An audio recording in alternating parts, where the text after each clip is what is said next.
para el Benina, el Ina, el Yuna, el Ena, el Fona, o llevarle que, contarle. ¿Cómo le llamamos eso? A un castellano chocará, ¿verdad? Castellano chocará. ¿Y el guaraní chocará cómo es? Y mezclando dentro del guaraní meter castellano.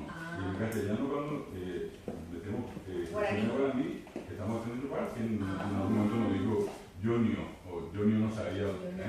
Y esa versión, o Gopio, Gopa. Porqueico, acá se usa mucho.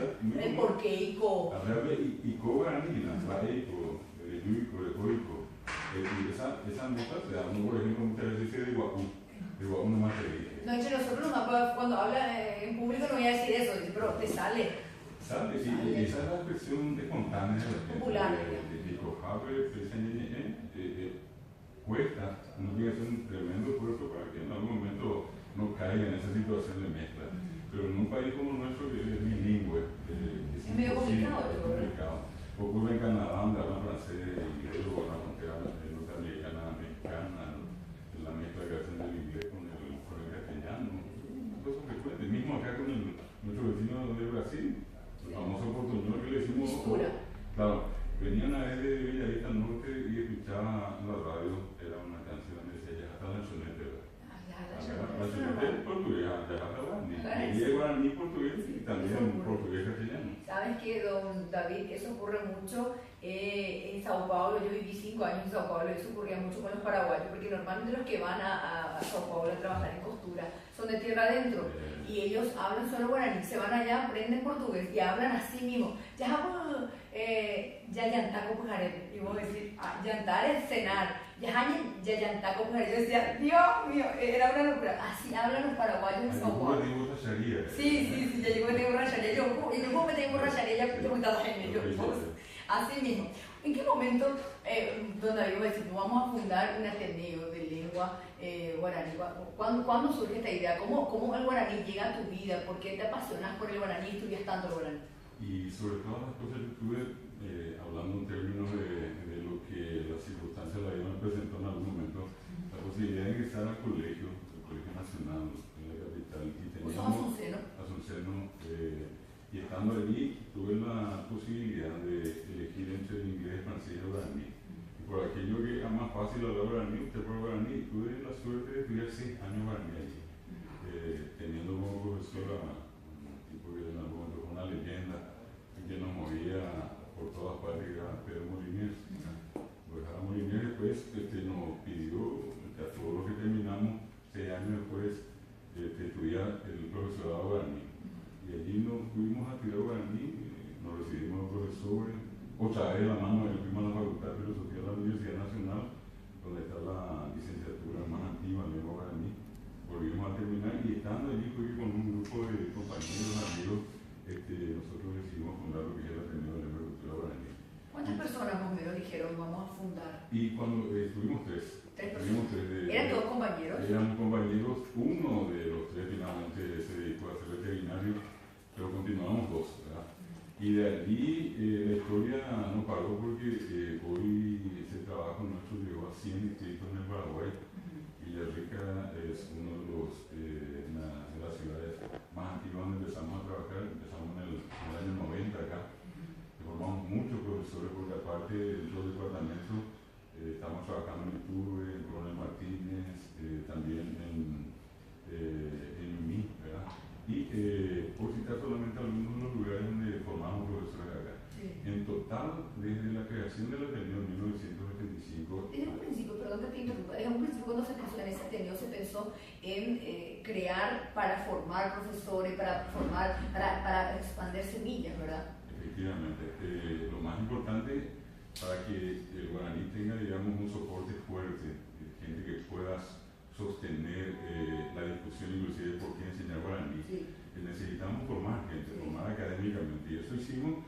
Y te quiero decir, en este momento tenemos 25.000 profesores formados. 25.000. Que al Estado Paraguayo, el tercer paso, le costó 0 guaraní porque nunca recibimos ningún tipo de asistencia de nadie. ¿Cómo se sustenta? Y nosotros hicimos desde un comienzo también una apuesta en el sentido de tenemos una cuota que consideramos que tenía que tener una característica de interés social, que no sean costosas, cuotas de velocidad accesible.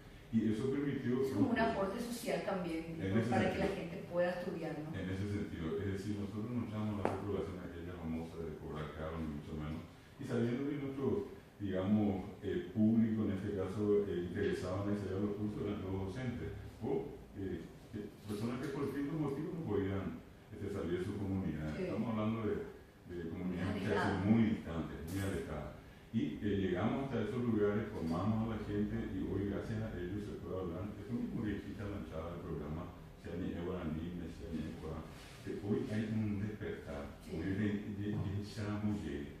Pero no olvides que hasta no hace mucho prohibido, lo que sea, no, jamás, el indio, el campesino, que se arrodilló a la guaraní. Hay familias, inclusive yo conozco familias que dicen, en mi casa era prohibido hablar guaraní, y después, yo siempre digo, y después en los colegios, en la placita con los amigos, uno habla guaraní. Y de hecho, yo me fui a la escuela hablando solo guaraní. Yo llegué al primer grado, pero no fui al preescolar, no le cuenten a nadie, porque ya llego en mi idioma. Me fui a la escuela, yo llegué a la escuela solo hablando guaraní. Entonces, a veces yo cuando escucho a la gente dice, no, el guaraní le trunca o motor, o motor la mitad, cuando yo era castellano. Pero yo digo, no, porque yo fui y no entendía castellano, yo estaba perdida porque la profesora hablaba otro idioma. Y después uno aprende, ¿verdad? Pero mi primer idioma hasta los 6 años fue guaraní. Y eso en términos lingüísticos marca a fuego a la persona. Lo cual en el caso nuestro es siempre un motivo de orgullo, por más que tanto tiempo la gente intentó marginar ese apoquí que se le hizo siempre allá. Están en que sea, sean de Arbia, ni a guaraní. Hoy en los medios de comunicación, personas como vos o cualquier otro tipo de comunicador necesita. Antes la gente llamaba, por ejemplo, a la radio o participaba en un programa de televisión y preguntaba, ¿qué tú me llamas guaraní? Ahora la gente habla. Sí. Te doy un dato más importante, la gente que hoy estudia Derecho, tiene que estudiar medicina, enfermería, obstetricia, así, miremos cualquiera de las carreras que todas requieren en este caso en su malla curricular de la enseñanza guaraní. De hecho, ahora se incorporó a todas. Sí. Y un motivo que tiene que enorgullecernos es que, aparte de nuestro país, se enseña en la Argentina. Hablabas de San Pablo, la Universidad de San Pablo tiene cátedras de guaraní. Imagínate que por una cuestión geopolítica los brasileños siempre defendieron el tupí. Resulta que hoy en plena Universidad de San Pablo no es tupí, sino que guaraní, los centros de atención, acá la UNILA, en el caso del Pueblo Azul. Hay cátedras de guaraní en los Estados Unidos, en Francia, nada más y nada menos que en Japón, los japoneses que vienen a estudiar acá. Hay una universidad en Japón que es la Universidad de Shiga. En esa universidad se han presentado tesis sobre la lengua y la cultura guaraní. Es simplemente una muestra de cuán importante pasó a ser. Dicen que cuando se produjo la conquista había un poco más de 900 lenguas en América. Hoy apenas existen un poco más de 200. 700 se han perdido. Hay un informe de la UNESCO del año pasado donde ellos daban a conocer un total de 6.000 idiomas en el mundo.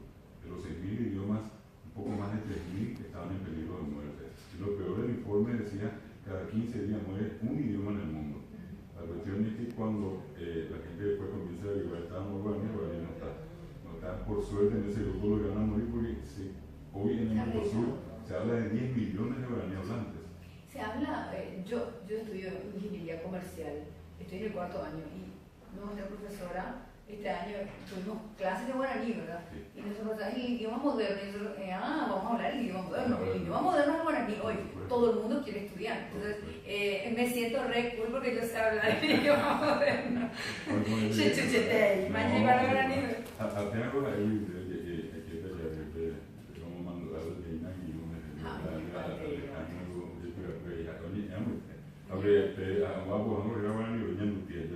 y y digo más en el sentido, se da contigo, se pueda con ella, con cuánta gente se dedica a la comunicación a través de la radio, los medios impresos, la televisión. Yo creo que hoy uno se da cuenta que hay mucha necesidad. O para ella me vendó en enderezada,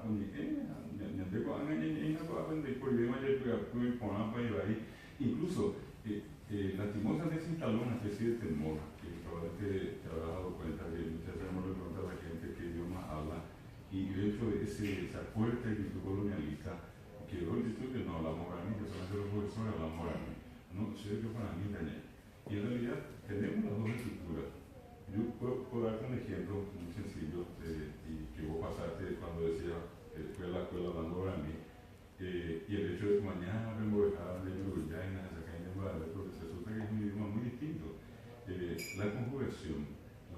siempre ese ejemplo.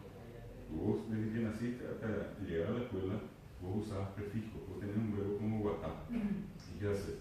5 años de tu vida, pues, acá grabaste la construcción a, guatá, re, guatá, o, guatá, ya, guatá, prefijos. Entonces que pasaste al castellano, es decir, camín, o, camín, as, camín, amos. 180 grados de diferencia, no son iguales. Y eso, y lastimosamente allí es donde peligrosamente, yo digo que el juego político inclusive va a mantener a tanta gente para la escuela, se usó el castellano. El castellano entró en la escuela para que mucha gente finalmente termine desertando, abandonando la escuela. Me habían sacado inglés. Un señor una vez pidiendo que haga su universidad, un poco más, un poco menos ya en el final de la conversación con él, me decía que su hijo iba a la escuela y perdía el tiempo. Y me dijo esta frase: la escuela no es la escuela en mi piso. Que mucha gente dice eso. Terminante, y concreto, puntual y cierto. Resulta que nosotros, a toda la gente que durante toda y sigue siendo una parte muy importante de la población, habló guaraní, siempre lo seguimos con el castellano. ¿Verdad?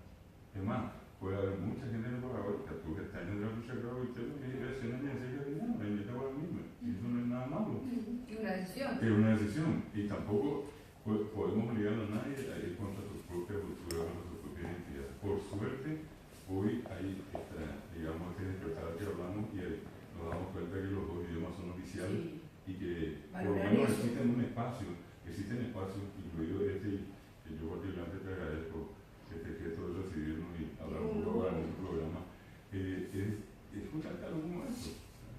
Yo recuerdo cuando yo empecé en el año 2000 a trabajar en televisión, era, yo quería decir, yo demasiado quería decir Baeshapar, en aquel entonces, y me decían, no, mejor no digas esa palabra, mejor a mí. Y siempre se me quedó en la cabeza. Entonces, el Baeshapar, cuando utilizó Bicho Rivero, que utiliza mucho el saludo y hace el Baeshapar, yo dije, yo quería usar el Baeshapar y no me dejaron aquella vez. Y es más, cuando yo vine a Villarrica, mi despedida siempre fue la Huille. Mucha gente inclusive me decía, Daniela Huille, en la calle me decía Daniela Huille, porque me parece a mí que es dulce. Y no sé si yo hablo de manera correcta, pero yo hago mis conjugaciones, y ya que vos sos el director del Ateneo, yo soy la señora como yo vulga, tú vulgas, nosotros vulgamos. Ese código Monagina. Yo puca, tú puca, ya buscamos. Para que simplemente cualquiera se les cuenta, no son iguales, pero cualquiera de como ellos, o guapo, guata, guatamo, guataremo, de pollo, mía. Y otro hecho interesante, fíjate que normalmente las personas que podemos hablar los dos idiomas, en algún momento ya no nos damos cuenta, pero sí el problema sigue siendo para ese que es guaraní hablante.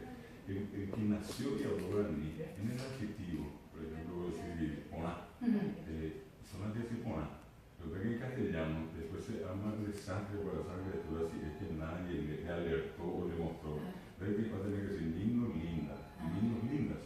En guaraní es poná, después poná, ponos, ponás, ponos. ¿Te das cuenta? O sea, eso es crecer sin tener la noción de lo que llamamos como concordancia. No existe en guaraní, pero existe en el castellano. Y si alguien no lo enseña, eso se pierde. Y es más, eso crea un sentimiento que no le sale, le cuesta y se molesta y el rechazo se va poniendo serio. Cierto, y toca. Costerían humor y meta, él y yo ya por Villarrica. Oye, ya por acá, que está, tenemos que estar preparados para la cooperación universitaria, está la hija pequeña estaba en el folclore.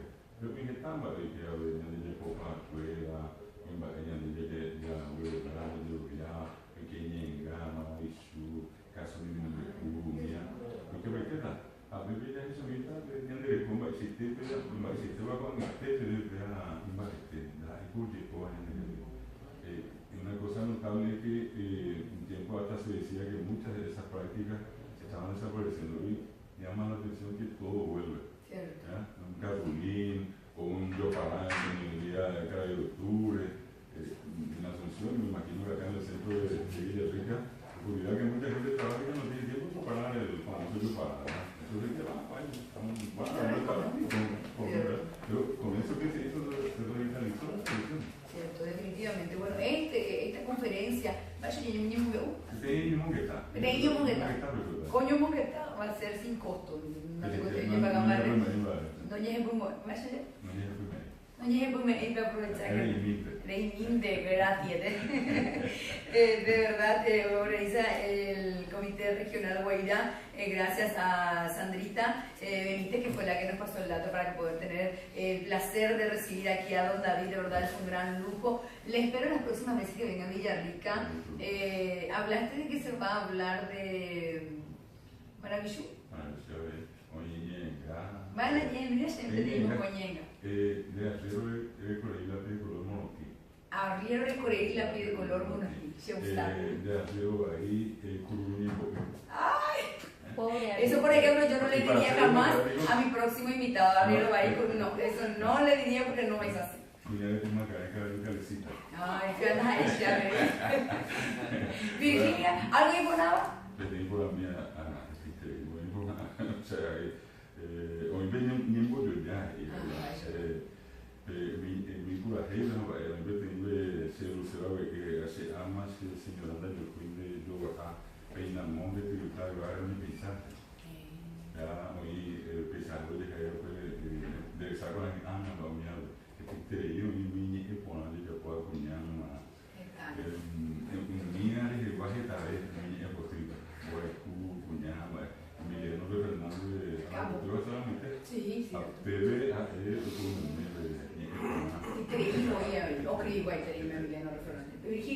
Una sola cosa quiero preguntarle al profesor.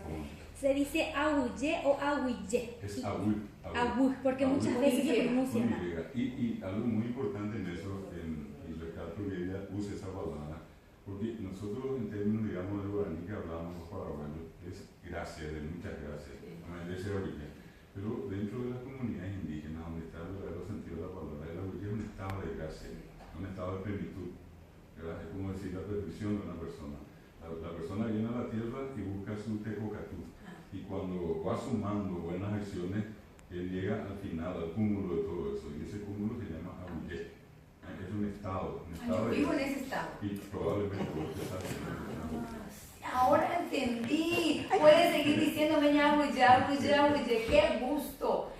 Hoy voy a entrenar con abuela, voy a tener yo abuela, a otro que yo llevo que Villarrica, pero a notar cuando drogas a ver que tomé me usé la maravillosa que está con ella. Un placer de verdad, qué lujo.